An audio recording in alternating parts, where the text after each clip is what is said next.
자, 우리 옆에 분과 다시 한번 인사하기 원합니다. 오늘 정말 잘 오셨습니다. 자, 은혜 받기 원합니다. 감사합니다.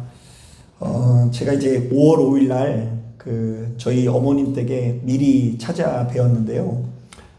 차들이 어찌나 이렇게 붐비는지, 그러니까 이제 전국에 있는 사람들이 다 어디 놀러 가느라고 바쁜가 봐요. 그래서 이제 평상시면 1시간 좀 넘으면 갈 수 있는 거리인데 무려 3시간 넘게 걸려가지고 참 고생했던 기억이 나는데, 이런 때가 다가올수록 예배드리기가 참 힘들죠. 예, 여기는 그런 분들이 없는데 바깥으로 나가고 싶고 이렇게 콧바람 쐬고 싶은 마음이 있는데, 그럼에도 불구하고 이 자리에 참석하신 여러분들의 심령 가운데 우리 하나님의 한량없는 은혜가 함께 하시게 되시기를 주님의 이름으로 축복합니다. 1872년 이 영국의 학자 조지 스미스가 이라크 남부 지역에서 고대 수메르 문명의 유적을 발견하게 됩니다. 이 수메르라는 문명은요, 기원전 5000년경에 지금의 이라크 남부 지역에 발달한 고도의 문명 사회였는데요. 바로 이 수메르의 언어로 쓰여진 점토판들이 대규모로 발견된 것입니다. 자, 그러나 안타깝게도 이 수메르의 언어가 유실되어서 오랫동안 그 내용을 전혀 해석하지 못하다가 1949년도에 비로소 이 점토판을 완벽하게 해석하게 됩니다. 자, 그런데 바로 이 점토판에는 정말 의외의 내용이 담겨져 있는데요.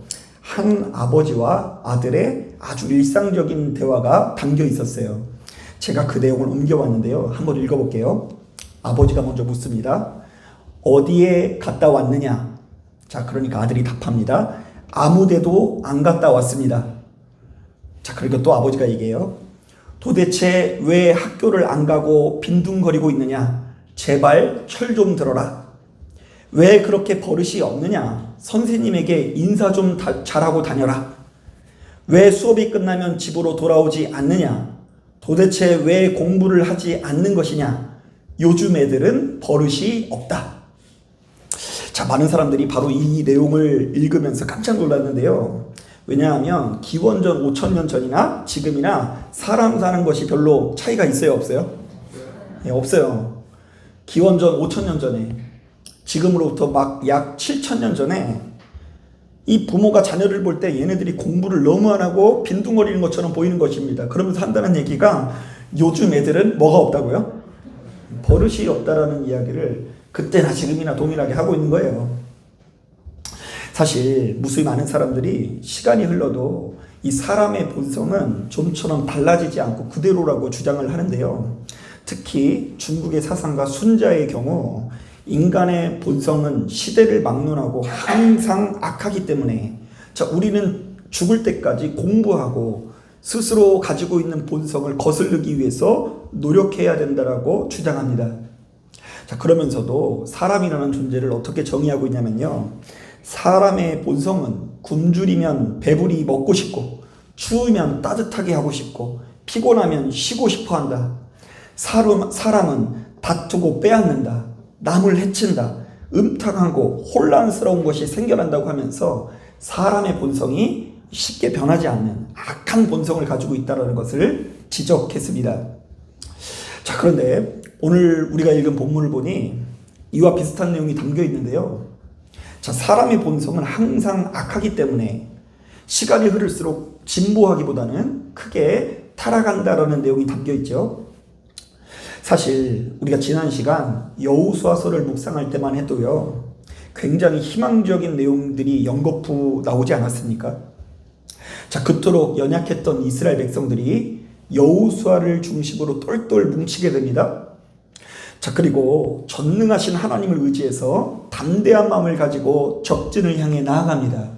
자, 그랬더니 그 땅을 정복을 해요, 못해요?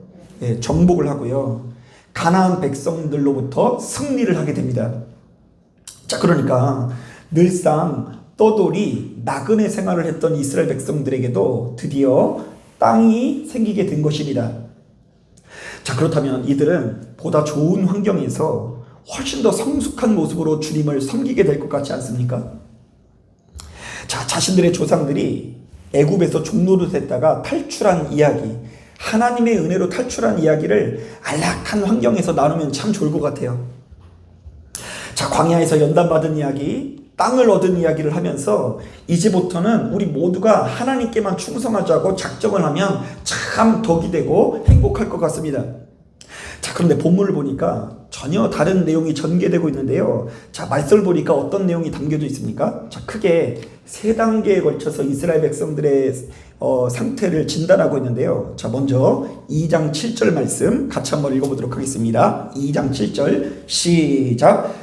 백성이 여호수아가 사는 날 동안과 여호수아 뒤에 생존한 장로들 곧 여호와께서 이스라엘을 위하여 행하신 모든 큰 일을 본 자들이 사는 날 동안에 여호와를 섬겼더라. 자, 그래도요, 믿음의 1세대들은 여호수아를 통해서 하나님께서 행하시는 큰 일을 보았기 때문에 하나님을 믿었다, 안 믿었다?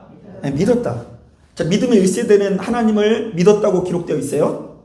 자, 그런데 이것이 강직이 되는지 안 되는지 보세요. 자, 2장 10절 말씀 같이 한번 읽어봅니다. 시작. 그 세대의 사람도 다 그 조상들에게도 돌아갔고 그 후에 일어난 다른 세대는 여호와를 알지 못하며 여호와께서 이스라엘을 위하여 행하신 일도 알지 못하였더라. 자, 믿음의 이 세대들은요, 여호수아가 죽고 난 이후에 태어나서 하나님께서 행하신 일을 못 봐서 하나님을 믿지 않았다라고 이야기합니다. 자, 그러니까 보지 못해서 하나님을 어떻게 했다고요? 믿지 않았다라는 이야기가 담겨 있는 거죠. 자, 그래서 10절부터 12절을 보면 믿음 없는 이스라엘 백성들이 계속해서 하나님을 버리고 우상을 따르는 이야기가 거듭해서 담겨져 있습니다. 자, 그런데 상황은 더욱더 악화되는 것 같아요. 자, 우리 계속해서 한번 읽어볼게요. 16절 17절 말씀 같이 한번 읽어봅니다. 시작. 여호와께서 사사들을 세우사 노략자의 손에서 그들을 구원하게 하셨으나 그들이 그 사사들에게도 순종하지 아니하고 오히려 다른 신들을 따라가 음행하며 그들에게 절하고 여호와의 명령을 순종하던 그들의 조상들이 행하던 길에서 속히 치우쳐 떠나서 그와 같이 행하지 아니하였더라. 자, 이번에는 믿음의 3세들에 관한 이야기를 하는데요. 믿음의 3세대들은 사사들을 통해서 하나님께서 행하시는 일을 보았어요, 못 보았어요? 보았어요. 사사들을 통해서 하나님께서 행하시는 큰 일을 보았습니다. 자, 그런데 그럼에도 불구하고 그들이 안 믿었고 상태가 더 안 좋아졌다라고 기록되어 있어요. 자, 그래서 18절부터 20절을 보면 이스라엘 백성들이 진짜 유래를 찾아보기 어려울 정도로 빠른 속도로 악을 행하는 것을 볼 수 있습니다. 자, 그러니까 우리가 여기까지 내용을 종합해 보면 주로 어떤 내용이 담겨져 있습니까? 땅을 차지한 이스라엘 백성들의 상태가 시간이 흐를수록 점점 더 안 좋아지는 것입니다. 자, 1세대는 그래도 보았기 때문에 믿는 세대였습니다. 자, 그런데 2세대는 보지 못해서 안 믿었대요. 자, 그런데 3세대는요, 보고도 믿어요, 안 믿어요? 보고도 믿지 않는 세대가 펼쳐지게 되었다라는 것입니다. 자, 그런데 바로 이것은요, 단순한 이스라엘 백성의 타락 이야기가 아니라 인간의 죄성에 관한 이야기를 하는 것인데요. 사람의 죄성은 시간이 흐를수록 그 수준이 개선되고 성숙해지기보다는 더욱 악화되고 좋지 못한 방향으로 나아갈 때가 많다는 이야기가 담겨져 있는 것입니다. 자, 그런데 성경의 다른 책에도 우리 인간의 어리석은 모습이 기록되어 있지만, 자, 사사기는 해도 너무할 정도로 이스라엘 백성들의 허물을 조금의 여과 없이 우리들에게 강하게 고발하고 있습니다. 자, 우리가 몇 주 동안 바로 이 사사기 말씀을 묵상하겠지만, 자, 그들의 상태가 얼마나 악화되는지, 점점 더 이렇게 시간이 흐를수록 이제는 하나님께 부르짖는 법 자체가 이렇게 상실되게 됩니다. 자, 그리고 나중에는요, 누가 사사이고 백성인지를 구분을 하지 못해요. 여러분, 삼손이 믿음이 참 좋은 것 같죠? 그냥 일반 성도님들 보면 이 삼손이 힘세다고 하니까 그냥 멋진 줄 알고 막 근육맨인 줄 알고 좋은 사람인 줄 아는데요, 막 방탕하기가 그지가 없어요. 네. 발음이 안 좋더라도 이해를 해주세요. 이 방탕하기가 그지없는 사람입니다. 누가 사사이고 백성인지 구분하지 못할 정도로 지도자가 안 좋아지고요. 그리고 마지막에 보면요, 동족 간에 전쟁을 벌여서요 서로 피를 튀기는 장면이 담겨져 있습니다. 자, 그래서 분명히 믿음의 백성이고 하나님의 언약 가운데 땅을 얻었는데 그 땅에서요 마치 소돔과 고모라가 연상되는 짓거리들을 행합니다. 의도적으로. 자, 의도적으로 이 사사기 기자는요 그것을 주목하고 있어요. 약속의 땅을 차지한 이스라엘 백성들이 진짜 천국과 같은 삶을 누린 게 아니라 소돔과 고모라 같아졌다. 그래서 약탈과 방화와 강간과 인신매매가 거듭해서 일어나는 장면이 담겨 있는데요. 어찌 보면 성경에 이런 내용이 나와나 싶을 정도로 엽기적이고 잔혹한 이야기들이 채워져 있어요. 자, 사사기 기자는 이스라엘 백성들의 허물들을 이렇게까지 적나라하게 기록하면서 자, 오늘날 이 시대를 살아가는 우리들에게 도대체 어떤 이야기를 하는 것일까요? 자, 그것은 크게 세 가지로 설명할 수 있을 것 같은데요. 자, 먼저 첫 번째로는 하나님을 믿는 백성들에게는 땅을 얻는 것보다 우리의 죄된 본성을 거절하기 위해서 언약을 준수하는 것이 훨씬 중요하다라고 증언하고 있습니다. 자, 한번 따라해 볼까요? 하나님을 믿는 백성들에게는 땅을 얻는 것보다 언약을 준수하는 것이 중요하다. 자, 사사기 말씀을 가만히 묵상해 보니 하나님께서 우리와 맺은 언약에 관한 이야기가 거듭해서 나옵니다. 자, 너희는 가나안 땅의 주민들과 언약을 맺지 말고 오로지 누구와 언약을 맺으라고요? 하나님과 언약을 맺어야 한다. 그리고 그 언약을 준수하라. 자, 그런데 우리는 바로 이 말씀을 선생님께서 내주신 숙제처럼 생각하는 경향이 있죠. 숙제 안 하면 선생님한테 혼나는 것처럼 언약을 지키지 않으면 하나님께서 혼날 수 있으니 반드시 이 언약을 지켜야 한다는 것입니다. 하지만 여기서 말하는 언약은 사실은 우리 하나님의 거룩한 속성에 관한 이야기를 하는 건데요. 자, 그것을 요약해보자면 이런 의미가 담겨 있습니다. 한번 따라해 볼까요? 하나님께서 거룩한 분이시니 너희도 거룩하라. 언약을 지키라는 말은요, 사실 하나님의 백성답게 살라는 이야기예요. 세상에 속된 사람들과 똑같이 살아가지 말고 그들과 구분된 거룩한 모습으로 살라. 자, 그렇다면 거룩한 삶은 어떤 삶을 말할까요? 여러 가지로 이야기할 수 있는데 사실 이방의 백성들은요, 이 땅에서 잘 먹고 잘 사는 것을 최고의 가치로 여긴다라고 할 수 있습니다. 자, 그렇기 때문에 잘 살기 위해서는요, 쉬는 날 없이 일주일 내내 일을 해야 되는 세상에서 살아가고 있죠. 자, 어떤 분들은요, 이렇게 고백하시는 분도 있어요. 6일만 일하고 7째 날 쉬면은요, 하나님께서 채워주신다, 안 채워주신다? 예, 채워주신다. 자, 그러니까 채워주실 것을 기대하면서 쉬는 분들이 있는데요. 자, 그런데 냉정하게 말하면은요, 그 실제로 식당을 경영하시는 분들 보면은요, 주일날 문을 닫았다가는 큰일 난대요. 일주일 중에 언제가 제일 장사가 잘 돼요? 주일날 장사가 잘 되기 때문에 그날을 포기한다는 것은 이게 굉장히 힘든 일이다라고 고백하는 것을 이야기하는 것을 들은 적이 있어요.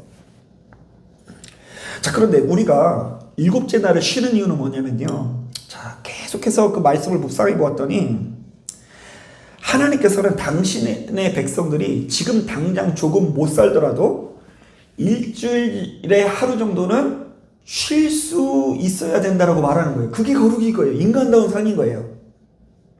자, 그리고 바로 그렇게 살아갈 때에 우리가 지속적으로 건강한 삶이 되어질 수 있다라고 이야기하는 것이죠. 자, 그런가 하면 이방 백성들은요, 자신이 믿고 있는 신들에게 자신의 자녀들의 생명을 바쳐서라도 잘 먹고 잘 살기 위해서 노력합니다. 자, 우리나라만 해도 그런데요. 세상에 저 남쪽 지역에 가보면은요. 용왕님한테 바다에 이렇게 파도가 많이 심하게 일어나지 말게 해달라고요. 막 처녀들을 바치는 그런 어떤 문화가 있었대요. 그래서 대표적인 이야기가 심청이 이야기 아닙니까? 공양미 300석에 몸을 바쳐가지고 바다에 빠지는 이야기. 그런 이야기가 아름답게 포장되어 있는데요. 하나님께서는 사실은 이 모든 것들을 가증하게 여기시는 분이십니다. 야, 잘 먹고 잘 사는 게 뭐가 그렇게 중요하냐? 자녀들의 생명을 바쳐서 잘 먹고 잘 사는 것이 그게 어떻게 거룩일 수 있느냐? 그거 나한테 가증한 일이니 절대로 그런 일을 행하면 안 된다. 다른 사람들은 다 그렇게 잘 먹고 잘 살기 위해서 열을 올리면 신을 섬기고 있는데 하나님께서 그런 분이 아니라고 거듭해서 증언하고 있어요. 한 가지 말씀을 더 드리자면 우리가 살아가는 이 세상은 역사 이래로 약자들을 착취하고 그들을 짓밟는 세상입니다. 제가 인도의 단기 선교를 갔더니 그 커피밭에서 일하는 그 노동자들이요, 한 달 내내 일해도 8만 원을 벌을까 말까였대요. 하루에 12시간씩 일하는데 임금이 8만 원이야. 자, 그런데 그들을 착취해서 돈을 배불리 여기는 이 강자들의 이야기가 있죠. 하지만 하나님께서는요, 당신의 백성들이 약자들을 보호하고 돌보실 것을 요구하십니다. 그래서 고아와 가부와 나그네들을 핍박하지 말고 그들을 보호하고 도리어 우리에게 있는 것들을 나누어서 그들을 먹이고 입혀야 된다라고 말씀하십니다.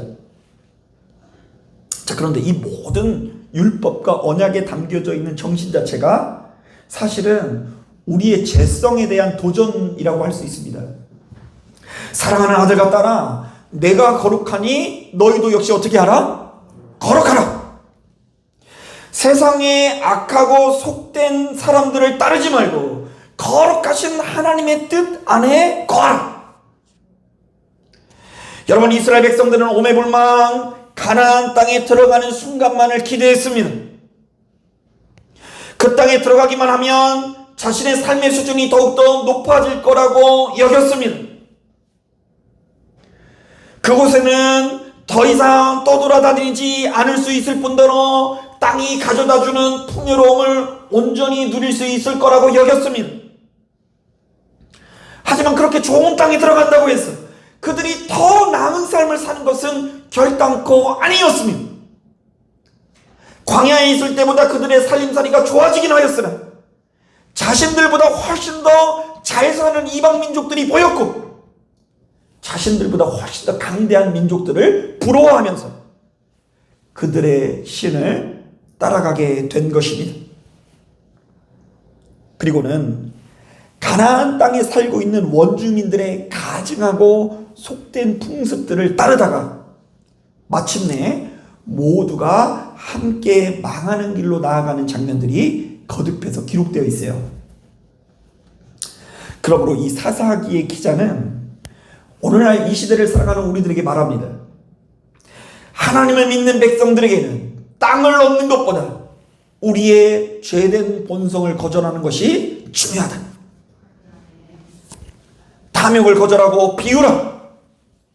미움을 거절하고 사랑하라. 하나님께서 거룩하시니 너희도 역시 거룩하라. 사랑하는 여러분, 바로 이러한 음성에 귀 기울여서 진정한 약속의 땅을 누리시는 저와 여러분 되시기를 주님의 이름으로 축복합니다.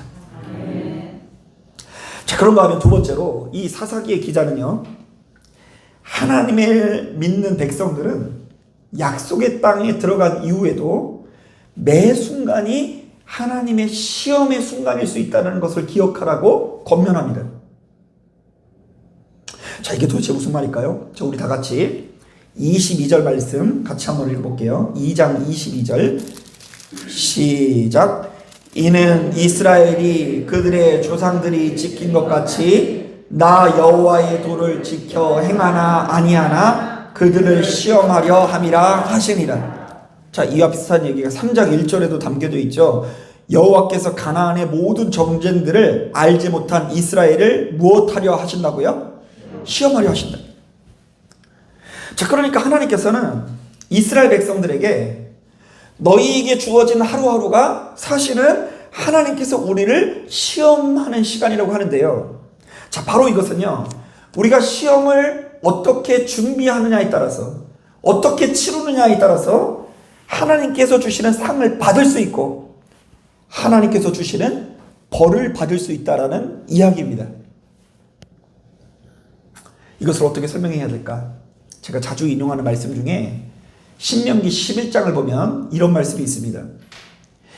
내가 오늘 복과 저주를 너희 앞에 두라니. 자, 복과 저주를 누구 앞에 둔다고요? 우리 앞에 둔대요. 자, 그러면서 그 뒤에 보면 이런 말씀이 있어요.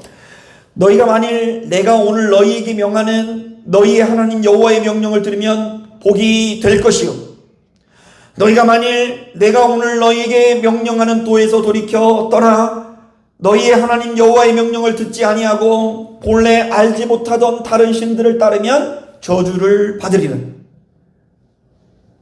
자, 모세도 역시 우리의 눈앞에 복과 저주가 있어서 우리가 어떻게 행하느냐에 따라서 전혀 다른 결과물이 나타나게 될 수 있다는 것을 경고하고 있죠. 자, 그런데 다시 한번 말씀드리지만 많은 분들이 이런 이야기를 하면 꼭 기륭화복과 연관시켜서 해석하거든요. 우리가 하나님께 순종하면 무병장수, 무사형통하고, 그렇지 않을 경우에는 한 대 맞을 수 있으니 하나님 앞에 순종하라고만 이해합니다. 여기서 조금 더 벗어나질 못해요. 자, 그런데 이것은 그렇게 해석할 게 아니라요, 이 말씀은 우리에게 주어진 매 순간이 기회이기도 하고 또한 매 순간 위기일 수도 있으니 좋은 것을 쌓고 좋은 것을 심어야 된다는 이야기예요. 한번 따라해 볼까요? 우리에게 주어진 일상은 위기인 동시에 기회이기도 하다. 자, 예를 들어 볼까요?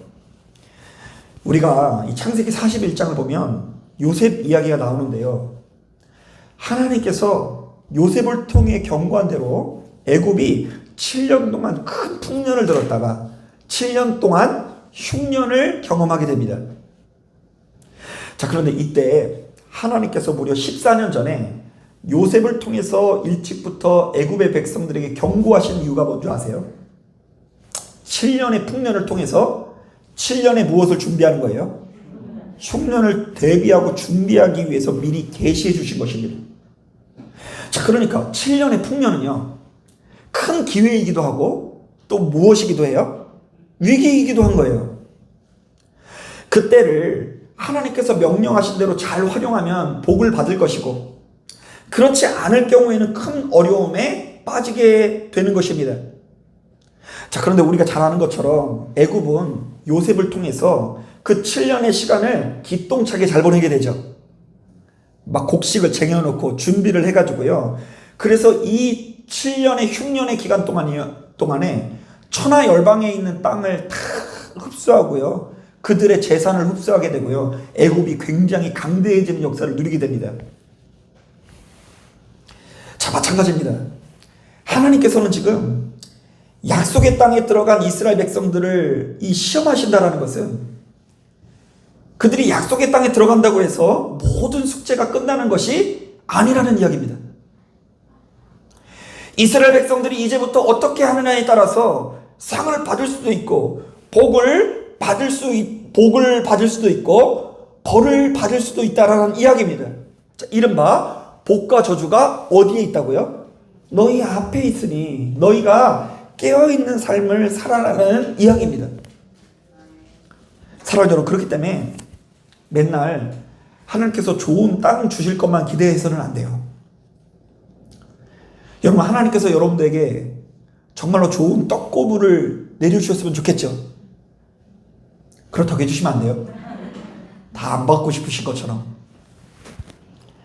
이왕이면 저도 이 자리에 참석한 여러분들이 다 잘되고 복받고 생명을 누리기 원합니다. 자, 그러면 그러기 위해서 우리에게 주어진 때를 아끼셔야 하는 거예요. 지금 막 7년 동안 풍년이 들었다고 해서 오늘 이 하루를 절제하지 않으면 더 나은 내일이 다가올 수 없습니다. 어떻게 맨날 우리의 인생에 풍년만 있습니까? 하나님의 이름으로 우리는 매일같이 오늘 이 순간 좋은 것을 심어야 하는 것입니다. 가는 곳마다 성실을 심고, 가는 곳마다 사랑을 심고, 사랑의 용서를 심어야 되는 것입니다. 그렇지 않고 지금 이 순간을 막 내가 지금 약속의 땅인 예진교회에 들어왔다고 해서 맨날 가는 곳마다 방탕함을 심고, 눈에 보이지 않는다고 해가지고 그냥 사람 안 보는 데서는 미움을 심고 보복을 심으면 결단코 생명을 누릴 수 없는 것입니다. 바로 그때에는 빈궁이 강도같이 오며 곰핍이 군사같이 이른다는 것을 새기고, 사랑하는 여러분, 예수의 이름으로 늘상 깨어있는 삶을 사시는 저와 여러분 되시기를 주님의 이름으로 축복합니다. 자, 그런가 하면 세 번째로, 이 사사기 안에는 어떤 메시지가 있냐면, 사람은 사람을 영원히 구원할 수 없고 오로지 하나님만이 영원한 구원자 되실 수 있다라고 우리들에게 증언하고 있어요. 사실 많은 사람들이 간과하고 있지만요, 자, 지금껏 이 성경은 굉장히 비슷한 패턴으로 시작되고 있는데요, 사사기 1장 1절을 보니까 사사기는 이렇게 시작돼요. 여호수아가 죽은 후에 이스라엘 자손이 여호와께 여쭈어 이르되, 굳이 누가 죽은 것을 언급하고 있어요? 여호수아가 죽은 것이 언급되고 있죠. 자, 그런데 여기만 그런 게 아니에요. 우리가 읽은 이 성경 바로 앞에 있는 여호수아서는요, 이렇게 시작됩니다. 모세가 죽었다라는 것을 강조하면서 시작하고 있어요. 1장 1절 봐보세요. 여호수아 1장 1절을 보면, 자, 그러니까 사사기 1장 1절에서는 여호수아가 죽으면서 시작되고요, 여호수아서는요, 누가 죽으면서 시작돼요? 모세가 죽으면서 시작되는 걸 볼 수 있어요. 그리고 심지어 이 출애굽기는요, 어떤 이야기로 시작을 하냐면요, 요셉을 알지 못하는 왕이 나타났다라면서 이 출애굽기 말씀이 시작돼요. 1장 8절을 보면 나와 있어요. 자, 그러니까 거듭해서 어떤 이야기를 하고 있을까요? 이스라엘 백성들 입장에서는요, 지금 요셉 덕분에 엄청난 복을 누린 것 같고요, 모세나 여호수아 때문에 지금 엄청난 복을 누린 것 같은데요. 자, 그럼에도 불구하고 사람은 사람을 영원히 구원할 수 없고 오로지 하나님만이 이스라엘 백성들의 영원한 구원자 되신다라고 기록되어 있는 거예요. 자, 그럼 여러분 귀를 기울이셔야 돼요. 이거 괜히 쓸데없이 그냥 앉아가지고 시작 때 이것도 시작되고 이것도 시작되고 이것도 시작되고 너무 짜맞추는 거 아니야, 이렇게만 생각하지 마시고요. 아무리 관심이 없어도 우리는 약속이 담긴 생명의 말씀이라고 믿고요, 다 의도가 있다라고 봐야 돼요. 하나님의 우리에게 전하시는 메시지. 왜 이렇게 그 걸출한 지도자들의 죽음에서부터, 그들을 기억하지 못하는 것에부터 성경이 쓰여진 것일까? 자, 한번 따라해 보겠습니다. 사람은 사람을 영원히 구원할 수 없고 오로지 하나님만이 영원한 구원자 되신다. 이거 잃어버리면 자꾸 속는 거예요. 자, 그런데 성경을 자세히 읽어보면 바로 이러한 흐름 가운데 한 가지 메시지를 더 추가하고 있는데요, 하나님께서 이스라엘 백성들의 구원자 되시는 건 맞는데, 자, 그분이 어떻게 이스라엘 백성들을 구원하시느냐, 그분의 한량없는 자비와 사랑으로 당신의 백성들을 구원하시더라, 이 얘기입니다. 하나님의 크신 사랑으로. 왜요? 아무리 봐도 이스라엘 백성들은 형편이 없어도 너무나 형편이 없는 거예요. 이들은 오합지졸이고요, 소망이라고는 찾아볼 수 없는 구제불능이지만 우리 하나님께서는 어떤 경우에도 이들을 외면하지 않고 그들의 부르짖음에 응답하신 것입니다. 자, 그래서 나중에 보겠지만, 아니, 창세기부터 시작을 했는데 그 놀라운 역사가 일어남에도 불구하고 소돔과 고모라의 모습으로 다시금 이 사사기가 돌아가는 모습으로 이 성경이 마무리되고 있어요. 아니, 소돔과 고모라에 있던 이 사람들에게 하나님께서 그렇게 많은 역사를 보여주시고 말씀을 전해주시고 언약해주시고 율법을 주시고 큰 기적을 보여주셨으면 사람의 상태가 변해야 되는데 이들의 상태가 조금도 개선이 되질 않는 거예요. 오늘 우리가 읽은 이 본문도 마찬가지 아닙니까? 땅을 얻고 싶다고 해서 땅을 줬는데 이들의 상태가 갈수록 안 좋아지는 거예요. 하나님께서 그토록 대단한 일을 행하셨건만 이 체험이 3대를 가지 못해요. 여호수아가 죽자마자 하나님을 버리고 우상을 섬기고요. 나중에는 하나님께서 아무리 놀라운 일을 행하셔도 그 하나님을 좀처럼 믿지 못하게 되었다고 이야기합니다. 자, 그럼에도 불구하고 이들이 그 구원의 끝을 붙들고 생명을 누리게 되는 것은 이들의 어떠함 때문이 아니요, 하나님께서 어찌나 사랑이 많으신지 바로 이러한 이스라엘을 포기하지 않으셨기 때문인 것입니다. 결국 사사기를 통해서 하나님께서 진짜 하시려는 말씀이 무엇인 줄 아십니까? 오로지 하나님만이 이스라엘의 영원한 사사가 되신다.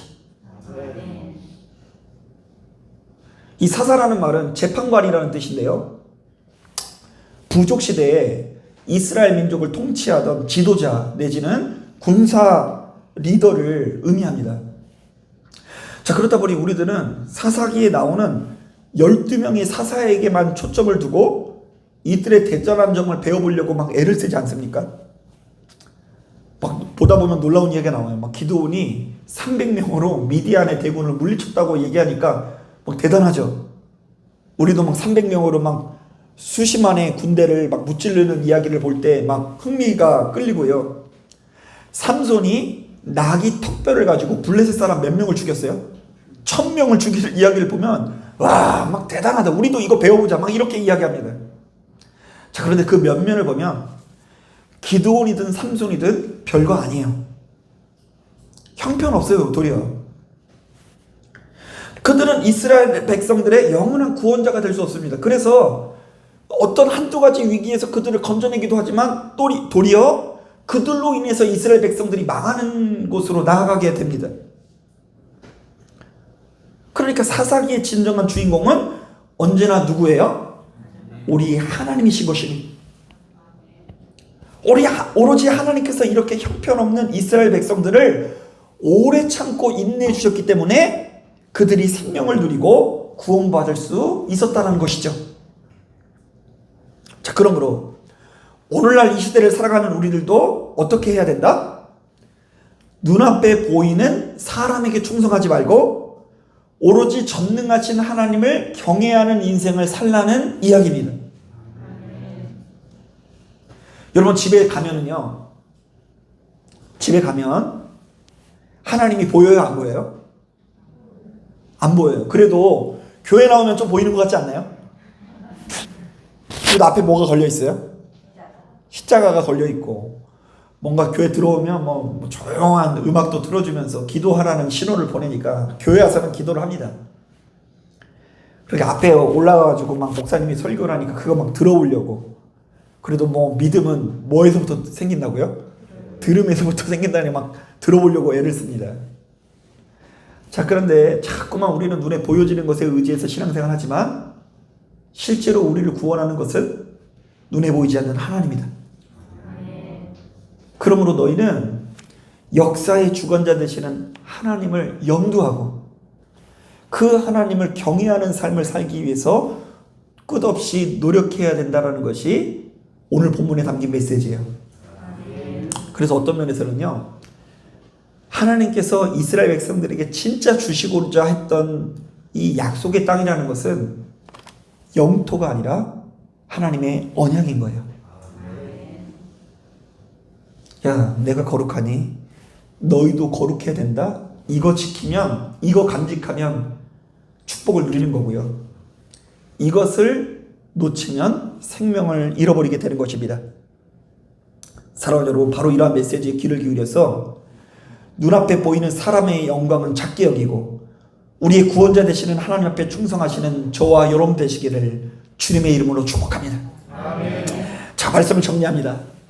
자, 오늘 우리가 읽은 본문은 약속의 땅을 정복하고 차지하게 된 이스라엘 백성들의 상태를 추적하고 있습니다. 자, 우리들이 생각할 때 하나님께서 주신 이 약속의 땅에 들어가기만 하면 아무 문제가 없을 것 같죠? 하나님께서 인도해 주신 우리 예진교회 들어왔으니 이제 아무런 문제도 없이 형통할 것 같죠? 아유, 감사해요. 자, 그런데 안타깝게도 그들은 세대를 거듭할수록 강팍해지고 크게 타락하는 모습을 보이고 있습니다. 자, 그래서 사사기 1장을 시작으로 마지막에 이룰수록 이스라엘 백성들이 점점 더 상태가 악화되는 것을 볼 수 있습니다. 자, 그런데 이것은 단순히 이스라엘 백성들의 타락 이야기라기보다는 우리 인간의 본성에 관한 이야기라고 볼 수 있는데요. 자, 사사기 기자는 바로 이렇게 구제불능한 인간의 본성을 조명하면서 오늘날 이 시대를 살아가는 우리들에게 크게 세 가지 이야기를 하고 있어요. 자, 첫째, 하나님을 믿는 우리들에게는 땅을 얻는 것보다 언약을 준수하는 것이 훨씬 중요하다. 그러니까 막 소유물이 많아졌다고 해서 복받았다고 해가지고 흥분하지 말고 바로 그 순간 언약을 준수해라. 자, 두 번째, 하나님을 믿는 백성들은 약속의 땅에 들어간 이후에도 매 순간이 하나님의 시험이라는 것을 기억해라. 자, 그래서 여러분 이때 기억해야 되는 것은 7년 풍년, 7년 흉년이에요. 지금 내가 잘 된다고 해서 막 너무 도취될 것이 아니라 그것이 시험이라는 걸 깨닫고 우리에게 다가올 흉년을 준비할 수 있어야 된다는 이야기예요. 그 좋은 것을 심으셔야 됩니다. 자, 그리고 마지막으로 세 번째로, 사람은 우리들을 영원히 구원할 수 없고 오로지 하나님만이 영원한 구원자 되신다. 자, 그러니까 여러분 괜히 우리를 구원해 줄 만한 사람을 찾아서 돌아다니면 우리가 망하는 거예요. 누가 나를 구원해 줄까? 누가 나를 좋은 곳으로 인도할까? 이거 고민하지 마시고요. 그럴 시간에 하루라도 더, 잠깐이라도 더 앉아가지고 우리 하나님의 뜻을 돌이키면서 우리 하나님의 이름을 부르면 하나님께서 그런 분들에게 큰 축복을 더해 주실 줄로 믿습니다. 사랑하는 여러분, 바로 이러한 말씀에 귀를 기울여서 사람이라는 존재가 얼마나 어리석고 연약한 존재인지를 일단 깨달아야 되고요. 그러므로 유일하신 하나님을 경외하면서 끝까지 충성하시는 저와 여러분들이 되시기를 주님의 이름으로 축복합니다. 자, 우리 기도하겠습니다.